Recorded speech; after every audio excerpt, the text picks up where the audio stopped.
Hello everyone, my name is Gulfasha और आप सभी देख रहे हैं हमारा official channel the learners community DUSOL। I hope आप सभी ठीक होंगे और अपनी अपनी स्टडी बहुत अच्छे से कर रहे होंगे। देखिए, आज की जो मेरी वीडियो है ये BA प्रोग्राम की होने वाली है फर्स्ट सेमेस्टर में जो आपकी एजुकेशन है, जिसका नाम है एजुकेशन इन कंटेम्प्रेरी इंडिया। अगर आपके पास भी ये सब्जेक्ट है तो ये वीडियो आप लोगों के लिए बहुत ज़्यादा इंपॉर्टेंट है, क्योंकि हम लोग इस वीडियोज़ के माध्यम से important question with answer cover कर रहे हैं, जो कि आपके एग्ज़ाम के पॉइंट ऑफ व्यू से बहुत ज़्यादा इंपॉर्टेंट है। एंड देखिए, मैं आपको ऑलरेडी चैप्टर 1 चैप्टर 2 प्रोवाइड करवा चुकी हूँ। अब हमारा चैप्टर 3 चल रहा है। चैप्टर 3 का पार्ट 1 ऑलरेडी प्रोवाइड करवा चुकी हूँ। आज हमारा पार्ट 2 होने वाला है। तो अगर आपने प्रीवियस वीडियोस नहीं देखी हैं तो लिंक आपको डिस्क्रिप्शन बॉक्स में मिल जाएगा, आप वहाँ से इन्हें चेकआउट कर सकते हैं। And for more videos, for more connectivity, आप हमारे यूट्यूब चैनल को सब्सक्राइब कर लीजिए, ताकि सर की जो अपकमिंग वीडियोज़ हों और मेरी जो अपकमिंग वीडियोज़ हों, आप उन्हें देख पाएँ और अपनी स्टडी को अच्छे से कर पाएँ। ठीक है, जहाँ लास्ट हमने वीडियो को यानी चैप्टर नंबर 3 के पार्ट 1 को छोड़ा था, आज के हम चैप्टर नंबर 3 के पार्ट 2 को वहीं से स्टार्ट करेंगे। चलिए फिर स्टार्ट करते हैं।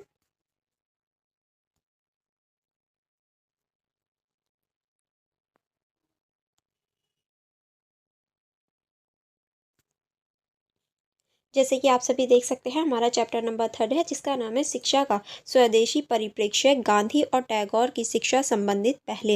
यानी हम इसमें जो शिक्षा है उसके जो स्वदेशी परिप्रेक्ष्य है और गांधी जी और टैगोर जी के जो शिक्षा से संबंधित पहले चलाई गई थी इनके द्वारा, उनके ऊपर डिस्कस कर रहे थे, जिसमें हम ऑलरेडी कुछ क्वेश्चंस शेयर कर चुके थे, डिस्कस कर चुके थे। अब इससे आगे के जो क्वेश्चंस हैं, चलिए उन्हें देख लेते हैं।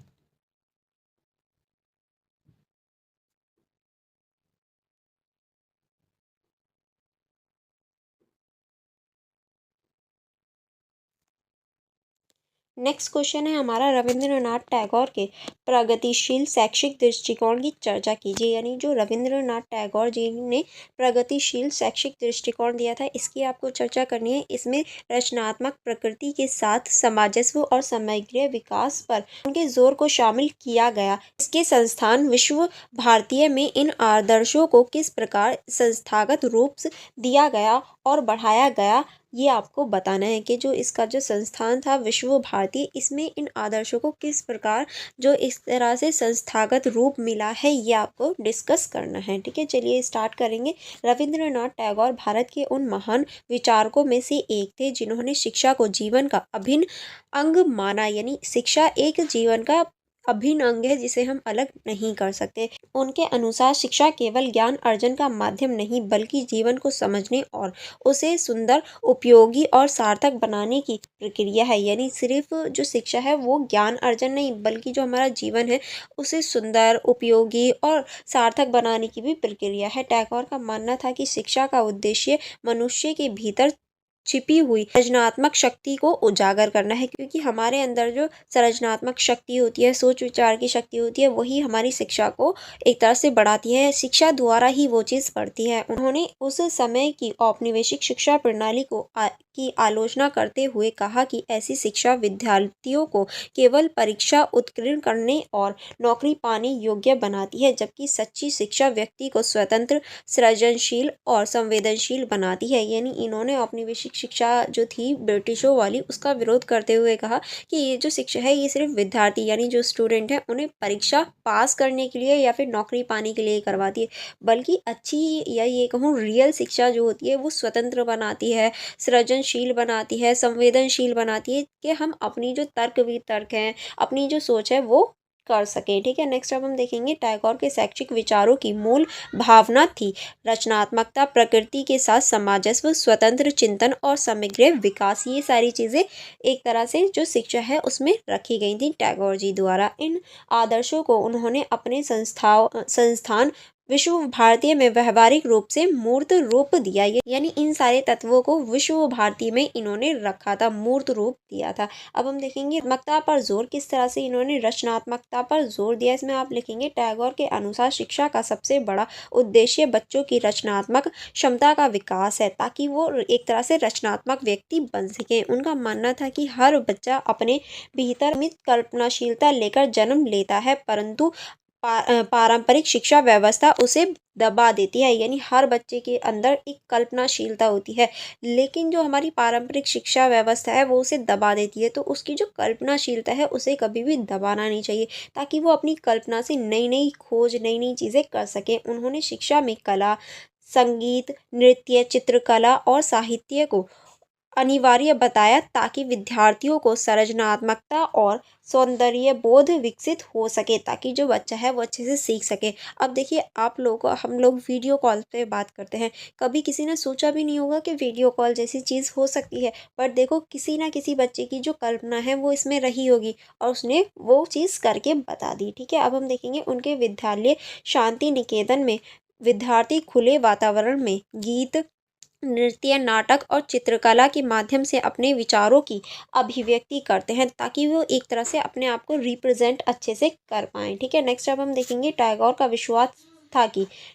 विश्वास था कि जब शिक्षा में सृजनात्मकता जुड़ी जाती है तो ज्ञान केवल दिमाग में नहीं बल्कि हृदय भी में भी बसता है। यानी जब हम उसे रचनात्मक रूप से जोड़ते हैं, समझाते हैं, तो वो सिर्फ हमारे दिमाग तक नहीं बल्कि हमारे हृदय तक पहुंचता है। ठीक है, नेक्स्ट अब हम देखेंगे प्रकृति के साथ सामंजस्य किस तरह से। इसमें आप लिखेंगे, टैगोर ने प्रकृति को सर्वोत्तम शिक्षा माना। उनके अनुसार प्रकृति में हर वह तत्व मौजूद है जो मानवीय जीवन को सीखने, समझने और संवेदनशील बनाने की प्रेरणा देता है। इसीलिए हमें प्रकृति से सीखना चाहिए। उन्होंने कहा कि चार दीवारी के भीतर दी जाने वाली शिक्षा बच्चों को कृत्रिम बना देती है, इसलिए शांति निकेतन में कक्षाएं प्राय पेड़ों के नीचे के आकाश में नीचे आयोजित होती थी, ताकि बच्चा जो है वो प्रकृति के साथ जुड़ सके। प्रकृति के माध्यम में शिक्षा लेने से बच्चों में पर्यावरण के प्रति प्रेम, सहानुभूति और जिज्ञासा का विकास होता है। उनकी यह सोच आज के पर्यावरणीय शिक्षा और आउटडोर लर्निंग की अवधारणाओं से काफ़ी मेल खाती है। यानी जो हमारी आउटडोर लर्निंग की अवधारणा है वो बिल्कुल मेल खाती है जो रविंद्रनाथ टैगोर जी ने बताया था उससे। समग्र विकास पर बल किस तरह से। टैगोर के लिए शिक्षा का अर्थ केवल मानसिक विकास नहीं बल्कि शरीर, मन और आत्मा तीनों का संतुलित विकास है, तभी हमारा समग्र विकास हो सकता है। उन्होंने शिक्षा को चार आयामों में बांटा: शारीरिक, मानसिक, सामाजिक और आध्यात्मिक विकास। इनके अनुसार यही हमारा विकास है। टैगोर ने कहा था कि केवल पुस्तकालय ज्ञान से व्यक्ति अधूरा रह जाता है, उसे व्यवहार, अनुभव और संवेदना के माध्यम से पूर्ण बनाया जा सकता है। यानी अगर हम सिर्फ बुक पढ़ते हैं तो वो जो ज्ञान है वो आधा ही है, जब तक हम उसे व्यवहार में ना उतारें, अनुभव में ना उतारें, संवेदना से ना देखें। ठीक है, शांति निकेतन में विद्यार्थियों को खेती, हस्तशिल्प, बागवानी, संगीत और खेलकूद जैसे गतिविधियों में भाग लेने के लिए प्रेरित किया जाता था, ताकि उनमें आत्मनिर्भरता, अनुशासन और आत्मविश्वास का विकास हो सके, ताकि वो अपने ऊपर विश्वास करके किसी भी चीज़ में, किसी भी हैवी से हैवी टास्क में पार्टिसिपेट कर पाए। नेक्स्ट अब हम देखेंगे स्वतंत्रता और आत्म अभिव्यक्ति किस तरह से। टैगोर ने बच्चों को स्वतंत्र रूप से सोचने और अपने विचार व्यक्त करने की पूरी इच्छा देने पर बल दिया। वह मानते थे कि भय और अनुशासन के कठोर नियमों से रचनात्मकता कभी विकसित नहीं हो सकती, इसीलिए बच्चों को छूट देनी चाहिए। उनके दृष्टिकोण में शिक्षा एक खोज है जिससे हर व्यक्ति अपने अनुभव और अवलोकनों के माध्यम से प्राप्त करता है, इसीलिए बच्चे को खुद अपना दिमाग लगाना चाहिए, अपनी सोच विचार रखने चाहिए। टैगोर चाहते थे कि बच्चे शिक्षा का अंधानुकरण ना करें बल्कि प्रश्न पूछे, सोचे समझकर अपने उत्तर दें। यानी सिर्फ रट्टाफिकेशन ना करें, अंधाधुंध चीज़ें ना करें। उन्होंने कहा था कि विद्यालय वह स्थान नहीं जहाँ ज्ञान ढूंढा जाए बल्कि वह स्थान है जहाँ ज्ञान खिलता है। यानी विद्यालय जो है वो एक ऐसा स्थान है जहाँ ज्ञान जो है वो ढूंढा नहीं जाता, वहाँ ज्ञान जो है वो ऑटोमेटिक खिलता है। ठीक है, नेक्स्ट अब हम देखेंगे राष्ट्रीयता और सांस्कृतिक एकता का विचार किस तरह से। इसमें आप लिखेंगे, टैगोर ने शिक्षा को केवल राष्ट्रीय सीमाओं में बांधकर नहीं देखा। उनके अनुसार शिक्षा का उद्देश्य मनुष्य को विश्व बंधुत्व की भावना से जोड़ना है, ताकि जो विश्व बंधुत्व है उससे निकल सके। भारतीय विश्वविद्यालय की स्थापना का उद्देश्य भी यही था। जहाँ विश्व मानवता का निवास हो सके। ठीक है, यहाँ भारतीय और विदेशी दोनों प्रकार के विद्यार्थी शिक्षा प्राप्त कर सकते हैं। विभिन्न देशों की भाषाएं, संस्कृति और परंपराओं का अध्ययन करवाया जाता है, ताकि जो संस्कृति है, भाषाएं हैं, उन्हें सभी बच्चे सीख सकें, ताकि विद्यार्थियों में विश्व दृष्टि और सहिष्णुता की भावना विकसित हो सके। टैगोर का यह दृष्टिकोण आज की ग्लोबल एजुकेशन के विचार से गहराई से जुड़ा हुआ है, क्योंकि आज हमें ग्लोबल एजुकेशन की ही ज़रूरत है। ठीक है, चलिए आगे बढ़ेंगे। नेक्स्ट पॉइंट है हमारा अनुभव आधारित शिक्षा और व्यवहारिक दृष्टिकोण। इसके अंतर्गत आप लिखेंगे, टैगोर का विश्वास था कि संचार ज्ञान केवल अनुभवों से आता है। उन्होंने कहा कि जो कुछ हम अनुभव करते हैं वही स्थायी रूप से हमारे भीतर बसता है, इसीलिए हमें जो शिक्षा है वो अनुभवों से आधारित लेनी चाहिए। उनकी शिक्षा प्रणाली में विद्यार्थियों को खेती, बागवानी, कला और सामाजिक सेवाओं से जोड़कर अनुभव के माध्यम से सीखने की व्यवस्था थी। यानी बच्चा जो है वो अपने अनुभवों से सीखे, अपनी गलतियों से, अपनी जो एक तरह से चीज़ें हैं उनसे सीखकर आगे बढ़े। वह कहते थे कि पुस्तकें केवल रास्ता दिखाती हैं, चलना हमें स्वयं पड़ता है। यानी जो पुस्तकें हैं वो हमें रास्ता दिखाती हैं, क्या रास्ता सही है क्या गलत है, पर चलना जो होगा वो हमें खुद ही चलना होगा। इस प्रकार उनकी शिक्षा न केवल सैद्धांतिक थी बल्कि व्यवहारिक और जीवन उपयोगी भी थी। यानी वो सिर्फ सैद्धांतिक नहीं बल्कि हमारे जीवन में उपयोगी भी थी। अब हम देखेंगे विश्व भारती में इन आदर्शों का संस्थागत रूप किस तरह से। इसमें आप लिखेंगे 1918 में टैगोर ने शांति निकेतन को विस्तार देकर विश्व भारती विश्वविद्यालय की स्थापना की। यानी इसे बढ़ाने का प्रयास किया। विश्व भारती का अर्थ ही है जहाँ विश्व एक साथ शिक्षा प्राप्त कर सके, वही विश्व भारती कहलाता है। जहाँ की शिक्षा व्यवस्था किसी निश्चित पाठ्यक्रम या परीक्षा पर आधारित नहीं थी बल्कि जीवन के अनुभवों पर आधारित थी। यानी यहाँ पर सभी व्यक्ति अपने जीवन के अनुभवों से सीखते थे। कक्षाएं खुले वातावरण में आयोजित होती थी। शिक्षक और विद्यार्थियों के बीच कोई औपचारिक दूरी नहीं होती थी। यानी कोई भी औपचारिक दूरी यहाँ टीचर एंड स्टूडेंट के बीच में नहीं होती थी। कला, संगीत, नृत्य, भाषा, विज्ञान, दर्शन, कृषि और पर्यावरण सभी विषयों को समान महत्व दिया गया था। यानी यहाँ पर इन सभी विषयों को समान महत्व देकर समान रखा गया था, ताकि बच्चा हर चीज़ को सीख सके। यहाँ विद्यार्थियों को आत्मनिर्भर बनने, रचनात्मक सोच विकसित करने और सामाजिक उत्तरदायित्व समझने के लिए प्रेरित किया गया था, ताकि बच्चा जो है या स्टूडेंट जो है वो आत्मनिर्भर बन सके। टैगोर ने इस संस्थाओं को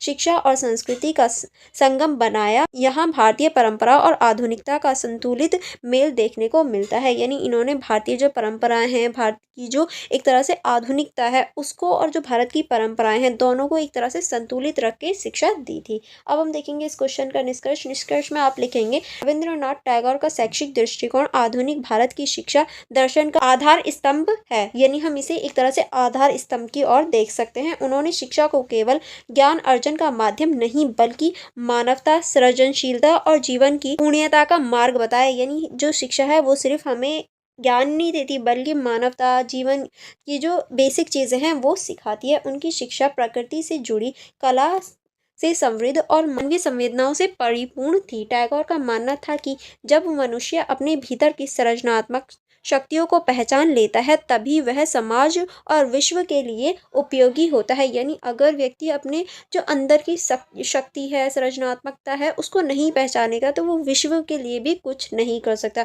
क्योंकि उसे अंतरात्मा से पहचानना ज़रूरी है कि वो आखिर किस लिमिट तक कोई चीज़ कर सकता है या वो किस योग्य है। ठीक है, विश्व भारती में उन्होंने अपने दर्शनों को व्यवहार में उतारकर यह सिद्ध कर दिया कि शिक्षा का उद्देश्य सिर्फ नौकरी या डिग्री नहीं बल्कि जीवन के प्रत्येक क्षेत्र में संतुलन और सौंदर्य लाना है।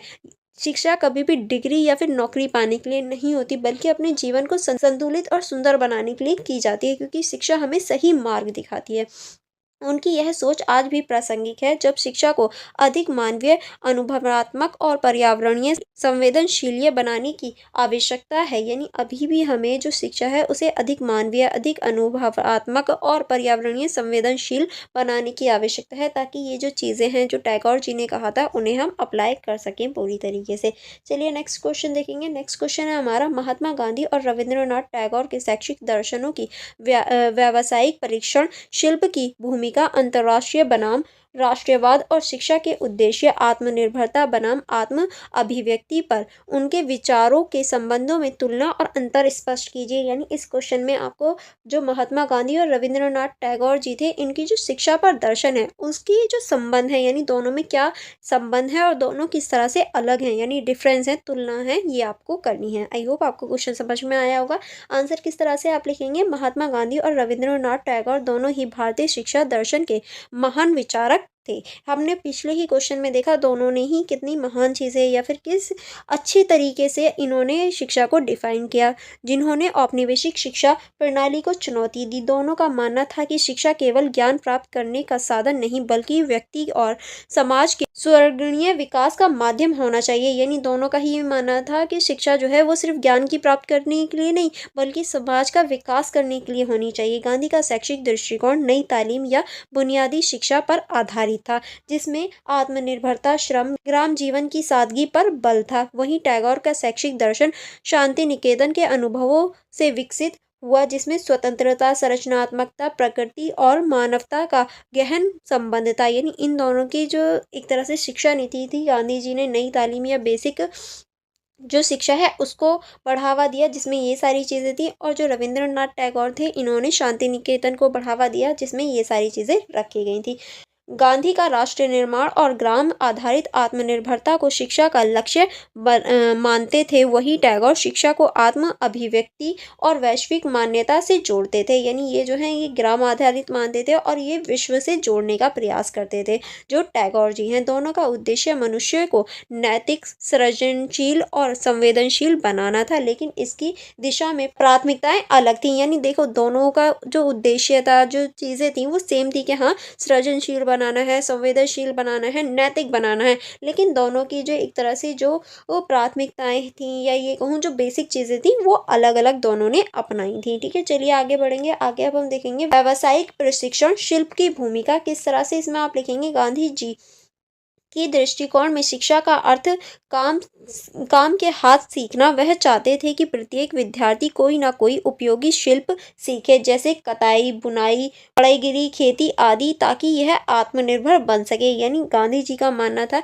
कि जब वो स्टूडेंट लाइफ में है, कोई भी बच्चा पढ़ रहा है तो उसे स्टूडेंट यानी पढ़ाई के साथ साथ कुछ काम भी सिखाना चाहिए ताकि वो आत्मनिर्भर बन सके। उनका मानना था कि हाथों के श्रम से न केवल आर्थिक स्वतंत्रता आती है बल्कि मानसिक अनुशासन और आत्म सम्मान भी विकसित होता है। उन्होंने कहा शिक्षा वही है जो हाथ, दिमाग और दिल तीनों का विकास हो, वही हमारी शिक्षा है। इसीलिए गांधी की नई तालीम का केंद्र बिंदु शारीरिक श्रम और उत्पादक कार्य था, ताकि जो भी स्टूडेंट है वो शारीरिक यानी हाथ का काम भी सीख सके। वहीं रविंद्रनाथ टैगोर शिल्प या व्यावसायिक शिक्षा को कला और सौंदर्य बोध के विकास से जोड़ते हैं। यानी इन्होंने कला और जो सौंदर्य बोध है उससे जोड़ा। उनके अनुसार किसी शिल्प का अभ्यास केवल आजीविका का साधन नहीं बल्कि रचनात्मक और सौंदर्य बोध का माध्यम है। उन्होंने शांति निकेतन में कला, संगीत, चित्रकला, बागवानी और हस्तशिल्प को शिक्षा का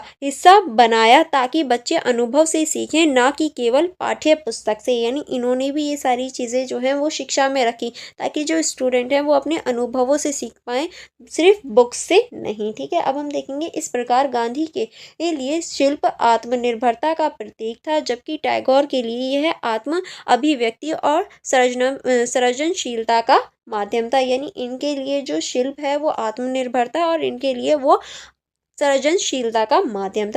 अब हम देखेंगे राष्ट्रीयता बनाम राष्ट्रवाद किस तरह से, इसमें आप लिखेंगे गांधी का राष्ट्रवाद ग्रामीण जीवन और स्वदेशी विचारों पर आधारित था। यानी गांधी जी जो हैं वो गांवों के जीवन से प्रेरित या फिर जुड़े हुए थे। वह मानते थे कि भारत की शक्ति उसके गांवों से बसती है या बसी हुई है गांवों में। इसलिए शिक्षा का उद्देश्य ऐसा नागरिक बनाना होना चाहिए जो अपने समाज और देश के लिए उपयोगी हो।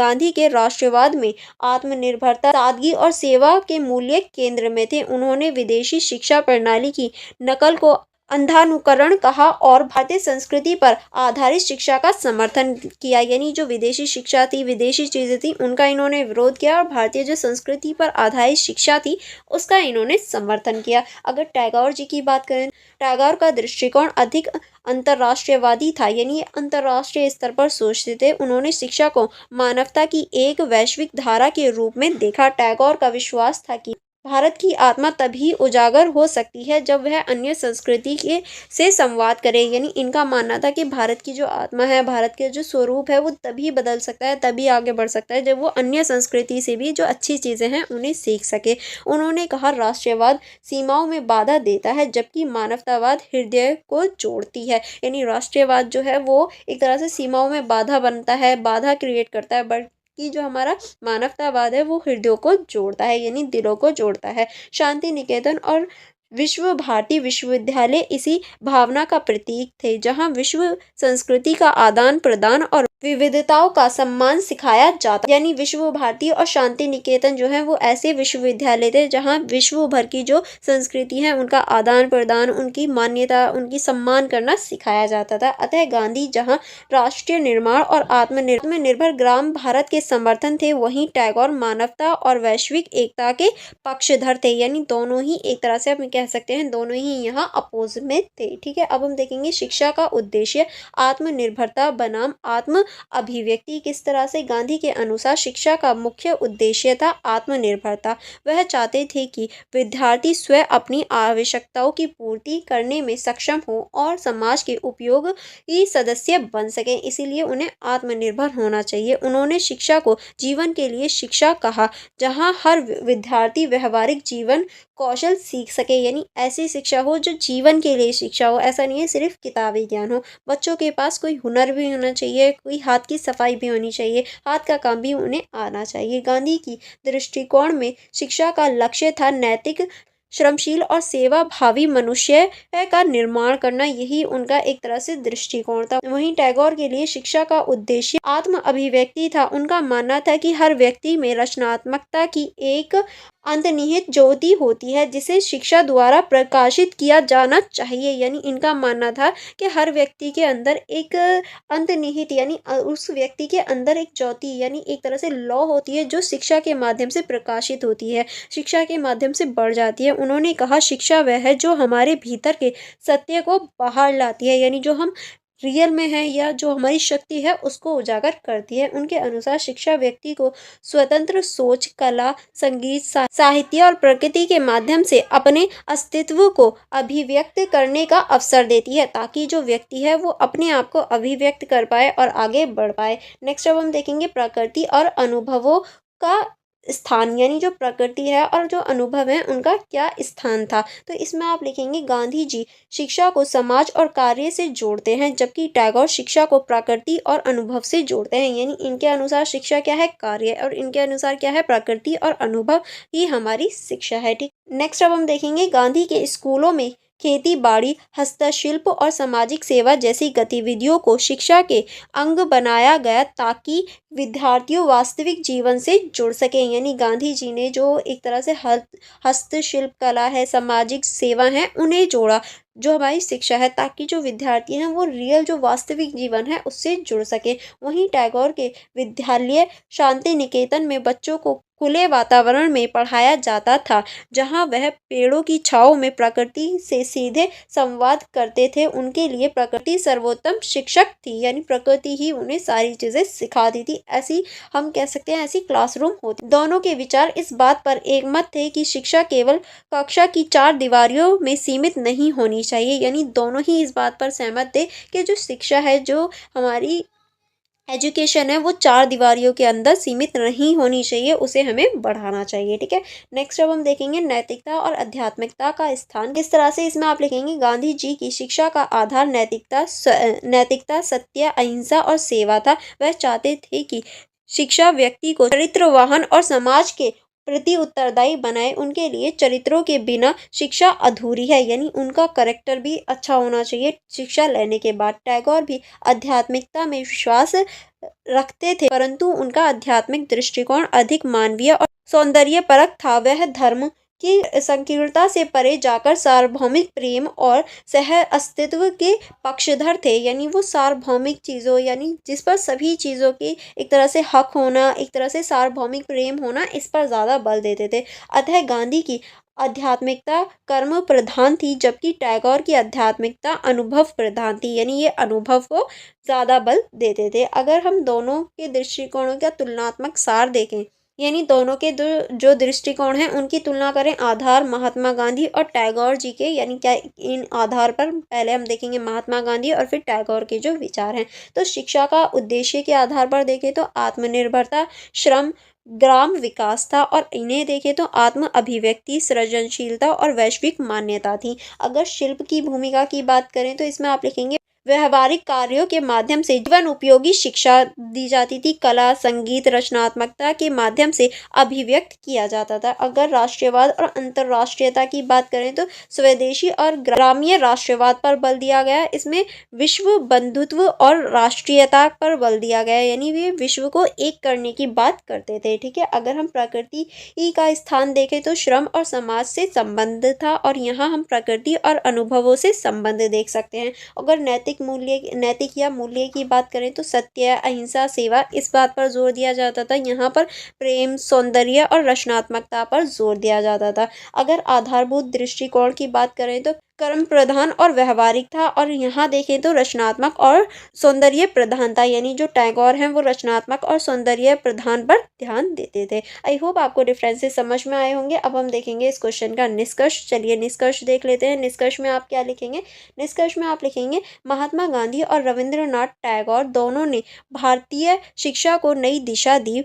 गांधी ने शिक्षा को आत्मनिर्भर समाज की नींव माना, वहीं टैगोर ने उसे आत्म अभिव्यक्ति और मानवता की साधना के रूप में देखा। ठीक है। दोनों का लक्ष्य एक ही था, एक ऐसे समाज का निर्माण जो नैतिक, संवेदनशील, आत्मनिर्भर और सृजनशील हो, ताकि जो विश्व है उसमें एक तरह से नैतिकता और आत्मनिर्भरता बन सके। नेक्स्ट अब हम देखेंगे गांधी की शिक्षा जीवन और श्रम से जुड़ी थी, जबकि टैगोर की शिक्षा जीवन की सुंदरता और आत्मा से, यानी गांधी जी जो हैं वो उनकी जो शिक्षा थी वो श्रम से जुड़ी हुई थी, और टैगोर की जीवन की सुंदरता से और आत्मा से। यदि गांधी ने शिक्षा को राष्ट्रीय निर्माण का साधन कहा तो टैगोर ने इसे मानवता के विकास का पुल बताया। ठीक है। अब हम देखेंगे आज के समय में जब शिक्षा को केवल रोजगार से जोड़ा जा रहा है, तब गांधी और टैगोर के शैक्षिक दर्शन हमें यह याद दिलाते हैं कि सच्ची शिक्षा वही है जो मनुष्य को जीवन के लिए तैयार करने के साथ साथ जीवन का अर्थ सिखाए। वही हमारी रियल एजुकेशन है।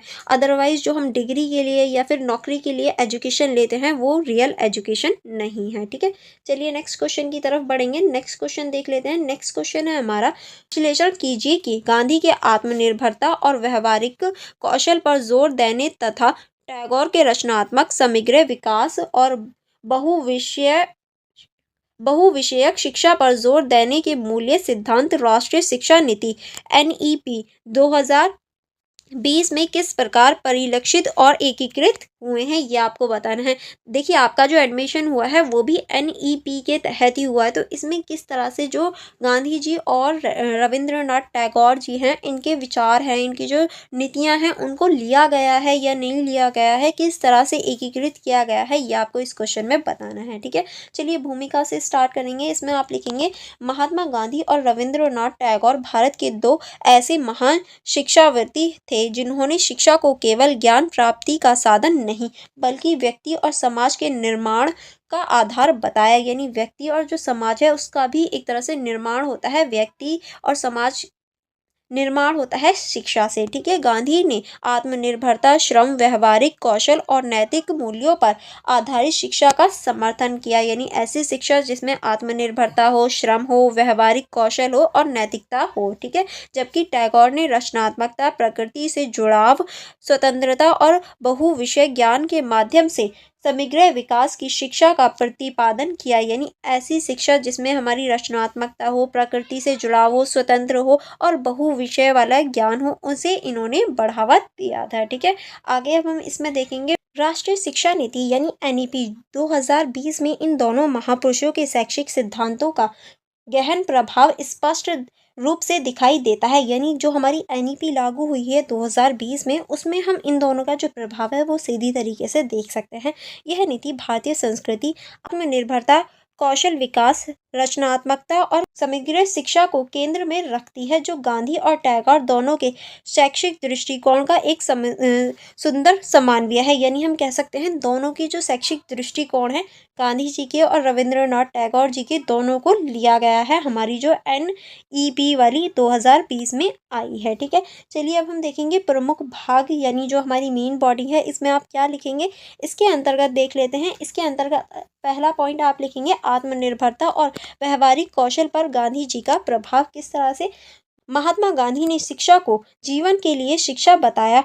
उनकी नई तालीम या बेसिक एजुकेशन, जिसमें 3H जो हमने पिछले क्वेश्चंस में भी देख लिया है, में ज्ञान, नैतिकता और कौशल के समन्वय पर जोर दिया गया। यानी इन्होंने 3H की बात की थी, जिस पर जोर दिया गया है। एनईपी 2020 में भी कौशल आधारित शिक्षा को प्रमुखता दी गई है। इसमें व्यवहारिक कार्य जैसे हस्तकला, कृषि, तकनीकी और उद्यमिता को पाठ्यक्रम का हिस्सा बनाया गया है। नीति के अनुसार विद्यार्थियों को केवल किताबें नहीं बल्कि जीवन का ज्ञान भी मिलना चाहिए। इसी वजह से आपने भी देखा होगा आपकी जो बुक्स वगैरह हैं वो बदल गई हैं। अब इसमें जो जीवन है, जो हमारी डेली रूटीन की लाइफ है, उन सभी को रखा गया है, ताकि बच्चा जो है वो सिर्फ बुक्स ना पढ़े, बल्कि जो जीवन में रियलिटी में होता है वो भी उस चीज़ को सीख सके। यह गांधी के उस विचारों से मेल खाता है कि शिक्षा में हाथों से काम करना आत्मनिर्भरता और आत्मसम्मान की भावना विकसित करता है, ताकि जो बच्चा है उसमें आत्मनिर्भरता और आत्मसम्मान की जो भावना है वो विकसित हो पाए। नेक्स्ट अब हम देखेंगे मातृभाषा और स्थानीयता पर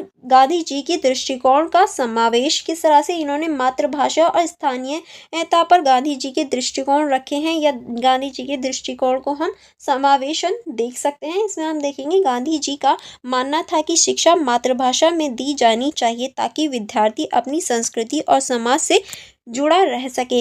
एनईपी 2020 में भी प्रारंभिक स्तर पर शिक्षा मातृभाषा या स्थानीय भाषा में देने का प्रावधान किया गया, ताकि बच्चा उसे अच्छे से समझ सके। इससे बच्चे के सीखने की प्रक्रिया अधिक स्वाभाविक और प्रभावी होगी। ताकि देखिए, अगर बच्चे को मातृभाषा यानी जिस लैंग्वेज में वो बोल रहा है उसी लैंग्वेज में सिखाया जाएगा, तो वो जल्दी प्रभावी रूप से सीख पाएगा और स्वाभाविक भी सीख पाएगा। साथ ही नीति में स्थानीय ज्ञान, कला और परंपराओं को शिक्षा के पाठ्यक्रमों में स्थान दिया गया, जो गांधी के स्वदेशी सिद्धांत से प्रेरित था। और ये सारी चीज़ें हम गांधी जी के जो एक तरह से स्वदेशी सिद्धांत है उसमें भी देख सकते हैं। नेक्स्ट अब हम देखेंगे टैगोर की रचनात्मकता और स्वतंत्रता पर आधारित शिक्षा का प्रभाव किस तरह से। टैगोर शिक्षा में स्वतंत्रता, रचनात्मकता और आत्म अभिव्यक्ति के पक्षधर थे। उनका मानना था कि शिक्षा बच्चों की स्वाभाविक जिज्ञासा और कल्पनाशीलता को बढ़ाए। यानी ऐसी शिक्षा होनी चाहिए जो बच्चों की जो स्वाभाविकता है, जिज्ञासा है और कल्पनाशीलता है, यानी जो हमारी कल्पना होती है उसको बढ़ा सके। एनईपी 2020 में रचनात्मकता और नवाचार पर जोर दिया गया, ताकि जो बच्चे हैं वो नई नई चीज़ें सीखने के लिए मजबूर हों, नई नई चीज़ें सीख पाएँ। नीति में कला, संगीत, नाटक, साहित्य और हस्तकला को मुख्यधारा की शिक्षा से जोड़ा गया, ताकि विद्यार्थी केवल परीक्षा के लिए नहीं बल्कि जीवन के लिए सीखे। यानी सिर्फ ऐसी एजुकेशन ना हो कि बस परीक्षा प्राप्त करने तक ही ले, नहीं, ऐसी एजुकेशन होनी चाहिए जो बच्चे को रियल लाइफ की चीज़ें भी सिखाए और उसके लिए उसे एक तरह से तैयार करे रियल लाइफ के लिए। यह दृष्टिकोण टैगोर की शांति निकेतन की शिक्षा पद्धति से मेल खाता है, जहां प्रकृति के बीच खुले वातावरण में शिक्षा दी जाती थी, ताकि जो बच्चा है वो अपनी शिक्षा के साथ साथ प्रकृति के साथ भी जुड़ सके। नेक्स्ट अब हम देखेंगे समग्र शिक्षा और मानव विकास की अवधारणा किस तरह से। गांधी और टैगोर दोनों के व्यक्ति के समग्र विकास में विश्वास रखते थे। यानी देखिए, दोनों ही जो व्यक्ति के समग्र विकास होता है उसमें ये विश्वास रखते थे। शरीर, मन, बुद्धि और आत्मा का संतुलित विकास, यानी इन सभी का संतुलित विकास होना चाहिए। और NEP 2020 इसी दृष्टिकोण को अपनाती है। यह केवल बौद्धिक विकास तक सीमित नहीं बल्कि नैतिक, भावनात्मक, सामाजिक और रचनात्मक विकास को भी समान महत्व देती है, ताकि जो बच्चा है वो एक तरह से नैतिक चीज़ें, बौद्धिक चीज़ें और मानवीय चीज़ें सीख सके। नीति में 5+3+3+4 रचना इसी समग्र दृष्टिकोण का परिणाम है, जिसमें हर आयु स्तर पर बच्चों की मानसिक और सामाजिक आवश्यकताओं का अध्ययन में रखा गया है, ताकि जो बच्चा है वो अपनी आवश्यकताओं के अनुसार अध्ययन कर सके। नेक्स्ट अब हम देखेंगे बहुविषय शिक्षा में टैगोर के विचारों की झलक। किस तरह से जो बहुविषयक शिक्षा है उसमें टैगोर के जो विचार है उनकी झलक देखने को मिलती है। टैगोर का मानना था कि शिक्षा को विभिन्न विषयों के बीच सीमाएं नहीं खींचनी चाहिए। विद्यार्थियों को विज्ञान, कला, साहित्य, दर्शन, संगीत सभी विषयों का अनुभव होना चाहिए। यानी टैगोर का मानना था कि विद्यार्थियों को चाहे विज्ञान हो, कला हो, संगीत हो, नृत्य हो, दर्शन हो, सारी चीज़ें सिखानी चाहिए। और जो हमारी NEP है वो इसी पर आधारित है। किस तरह से, चलिए इसको भी देखेंगे।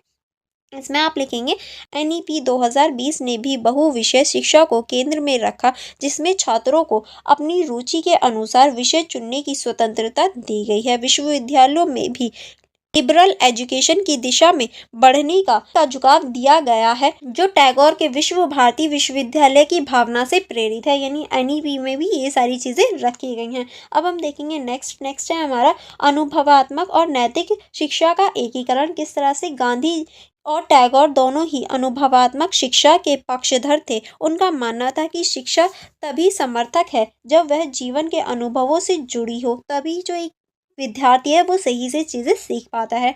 NEP 2020 में इसी विचार को अपनाते हुए अनुभव आधारित शिक्षा, प्रोजेक्ट वर्क, इंटर्नशिप और लाइफ साइकिल्स का हिस्सा बनाया गया। यानी देखिए इन सभी को ध्यान में रखकर ये सारी चीज़ें की गई। और आपने अपने कॉलेज में भी इंटर्नशिप के जो फॉर्म हैं वो देखे होंगे, वो इसी को ध्यान में रखकर निकाले जाते हैं। साथ ही नैतिकता, करुणा और सहानुभूति जैसे मूल्य भी नीति के मूल में रखे गए हैं, जो गांधी की नैतिक शिक्षा और टैगोर की मानवतावादी दृष्टिकोण को संतुलित योजना देते हैं, या ये कहूँ संतुलित बनाने का प्रयास करते हैं। अगर हम इस क्वेश्चन का निष्कर्ष देखें तो निष्कर्ष में आप लिखेंगे गांधी और टैगोर की शिक्षा दृष्टि भारतीय परंपरा, नैतिकता और मानवता के मूल्यों पर आधारित थी। राष्ट्रीय शिक्षा नीति 2020 इन विचारों को आधुनिक संदर्भ में पुनर्जीवित करती है। यानी आज के टाइम में इन सारी चीज़ों को पुनर्जीवित यानी दोबारा हमारे समाज में लाने का प्रयास करती है। गांधी की आत्मनिर्भरता, श्रम और मातृभाषा पर आधारित शिक्षा तथा टैगोर की रचनात्मकता, स्वतंत्रता और समग्र विकास की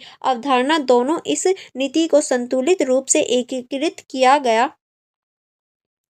है। यह नीति न केवल ज्ञान प्रदान करने का माध्यम है बल्कि जीवन के साथ सीखने की प्रक्रिया को साकार करती है। इस प्रकार NEP 2020 गांधी और टैगोर के शैक्षिक आदर्शों का समकालीन प्रतिरूप है, जो भारत को आत्मनिर्भर, रचनात्मक और मानवता आधारित शिक्षा की दिशा में अग्रसर करती है। यानी हम कह सकते हैं एक तरह से भारत को जो आत्मनिर्भरता है, रचनात्मकता है और मानवता आधारित जो शिक्षा है उसे आगे बढ़ाने में मदद करती है। आई होप आपको यहाँ तक सारी चीज़ें समझ में आ गई होंगी, क्योंकि यहाँ हमारा ये जो चैप्टर था वो कंप्लीट हो जाता है। इससे आगे का जो चैप्टर है वो हम लोग नेक्स्ट वीडियो में कवर करेंगे। तो अगर आपने अभी तक वीडियो को लाइक नहीं किया तो आप जल्दी से लाइक कर दीजिए।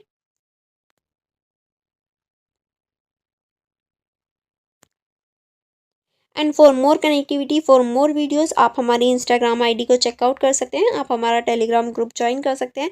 एंड अगर आपने अभी तक हमारा यूट्यूब चैनल सब्सक्राइब नहीं किया तो आप जल्दी से सब्सक्राइब करके बेल आइकन को प्रेस कर दीजिए। एंड अगर आपको नोट्स चाहिए या फिर अगर आपको सोल से रिगार्डिंग कोई भी इन्फॉर्मेशन चाहिए या फिर आपको क्वेश्चन पेपर चाहिए तो आप हमारा जो ऐप है द लर्नर्स कम्युनिटी DUSOL, इस ऐप को डाउनलोड कर सकते हैं। ये सारे फीचर्स आपको इस ऐप में देखने को मिल जाते हैं। या आपको प्ले स्टोर में फ्री में अवेलेबल मिल जाएगा, तो आप वहाँ से इसे डाउनलोड कर सकते हैं। एंड आप हमें शेयर भी कर सकते हैं कि आपको ये ऐप कैसा लगा, क्योंकि ये एक तरह से ईजी टू यूज़ है। सारी इन्फॉर्मेशन, सारी जो अपकमिंग जो आपकी नोटिफिकेशन है वो सभी आपको इस ऐप में देखने को मिल जाती हैं। तो आप वीडियो को लाइक करना एंड हमारे यूट्यूब चैनल को सब्सक्राइब करना मत भूलिएगा। चलिए फिर मिलते हैं नेक्स्ट वीडियो में। Thank you for watching everyone.